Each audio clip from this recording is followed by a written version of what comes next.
Hi friends, I come here. Welcome to my channel. And recently I took a quilt workshop where in 6 weeks for 3 hours every Saturday I went in there with a group of other women and did some quilting. Okay, and this is what you see me doing in this video. I must say that I am very proud of myself because at the beginning of this year I had no idea what quilting even meant in terms of the art of putting it together. I didn't even know how to use a sewing machine. So this is all very, very new to me. Now, in the year I have made a couple of improv quilts. They're called improv quilts. But I thought, you know what? I think I want to learn the art of putting a quilt together, and going to an expert might actually help me achieve that goal. So off I went to this studio. It's in Koreatown in Toronto, called In Your Needle, and it was such a great class. I learned so much about piecing a quilt together, a quilt top together. I learned so much about the design choices in terms of the fabrics, color theory, ensuring that there is a balance between warm and cool colors, and also between the value scale of tint to shade. So that really taught me a whole lot about design choices that go into putting a quilt together.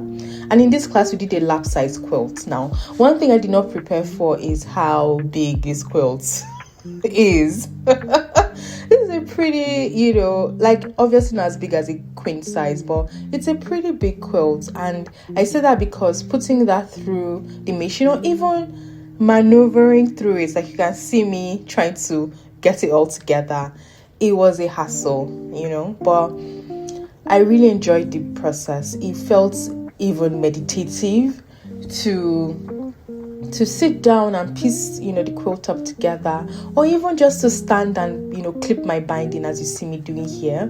So in this video, in this last shot, I am adding the finishing touches to the quilt, which is attaching the binding.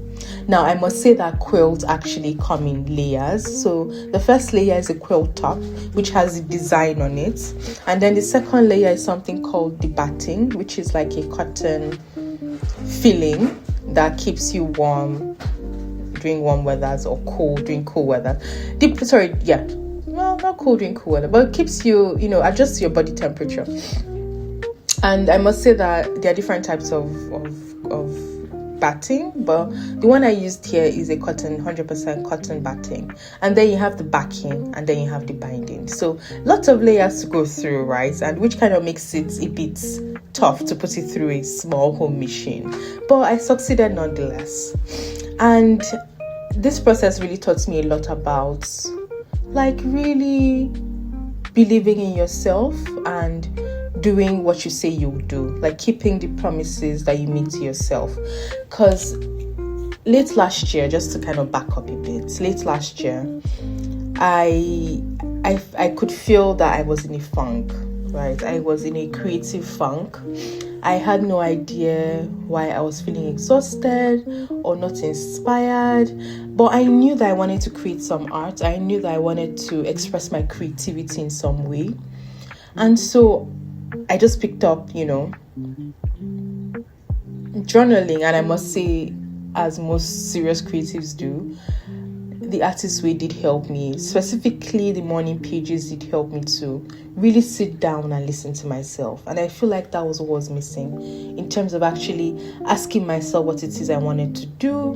And I just wanted to play. I wanted to make beautiful things. I wanted to make beautiful art. So this year I am so proud that I kept my promises to myself and engaged in lots of creative practices, whether it is sewing, making quilts, making tote bags, making scrunchies, painting art, like all the things I have engaged in, like they have all contributed to enriching my creative life, to enriching my spiritual life, and to making me feel more joyful and making me feel like I'm flowing, that there's a certain flow to my creativity, and also putting me at ease. So I've actually really enjoyed, coming into my own when it comes to my creative practice. It's been a transformational experience. Okay, it's been transformational. Like, I've noticed subtle changes in my life. I'm a lot calmer. Okay, I'm a lot more grounded in my thoughts, in the sense that I know what belongs to me and what belongs to others. Okay, there is that grounding and rootedness in self. Okay, so it's been such a wonderful journey this year, to thinking back to where I started in terms of like feeling the slump, feeling the creative funk, to now seeing where I have gotten to now, like in terms of putting beautiful things together, putting a beautiful quilt together, something that I never thought possible for me at the beginning of this year. I didn't even take up, well, actually, I this is not my first foray into sewing. I have, back in secondary school, actually back in primary school even, I took home economics. So I did have, some practice at sewing, but I haven't touched that in like more than, I want to say 26 years, like.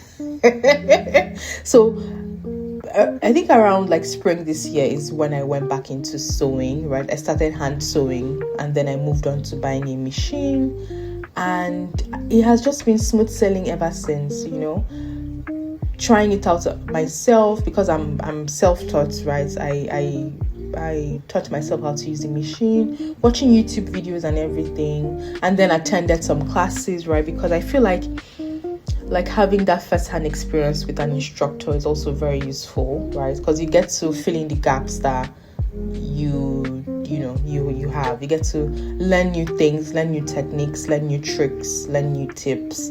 So it's been very useful to have an instructor, or go to classes where I can have an instructor show me the lay of the land, the lay of the sewing land. So it's been such a wonderful experience, like just watching my evolution, watching things come together, just even feeling that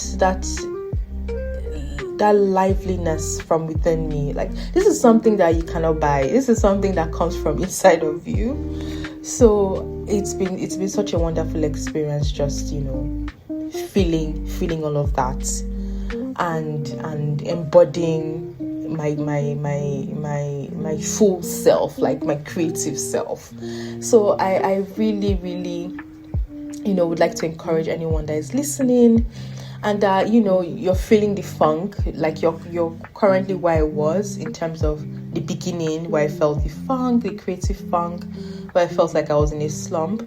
I just want to encourage you just to take some time, whether it's a week or 2 weeks, preferably even longer, just to and this is me plugging in journaling. And if it's not something you like to do, but you have to find something that lets you listen to yourself, right? And not just listen, like you ask yourself questions like, oh, what would I want to do? What creative practice would I want to try my hand at, right? And I'm sure there is something that you probably enjoy doing, and once the answer comes to you, you should do it. Like, go for it, right? Because it will do you a whole world of good in terms of opening up that flow, and you might be pleasantly surprised what comes up for you. So that's my little soapbox speech. And yeah, so my name is Ekam, and I am a woman living abroad solo, and this channel will be dedicated to documenting my creative practices, documenting how I navigate life, living abroad alone, and just documenting the experiences, all of the experiences in between. And I hope that I create a space that is welcoming for you. I hope I create a space that you can feel inspired by, you can come and feel relaxed in, and just a moment of peace, so that way you can come get some joy, some laughter, some inspiration, some encouragement, some motivation, and some, hopefully, transformation. So yeah, that's what I'm about. And yeah, I am looking forward to hearing from you. Let me know in the comments what creative practices you are currently engaged in, okay, what you like to do. And if you don't have any creative practices currently going, what would you like to do, right? It's like, what would you, if daydreaming now, what would you like to do? What do you see yourself doing, right? So let's not say, oh, I don't have anything. No, I'm sure there's something that you enjoy doing. So what is that, right? So let's identify that and start practicing that, because I promise you it will do you a whole world of good. You will be pleasantly surprised by the things you get to create. And that's the whole point, right? Just expressing your creativity. It doesn't have to be perfect. In fact, in this quilt, I feel like I made, I don't want to say so many mistakes, but I made some mistakes, and it did not change the joy I felt. Like, I was still so happy that I could accomplish this.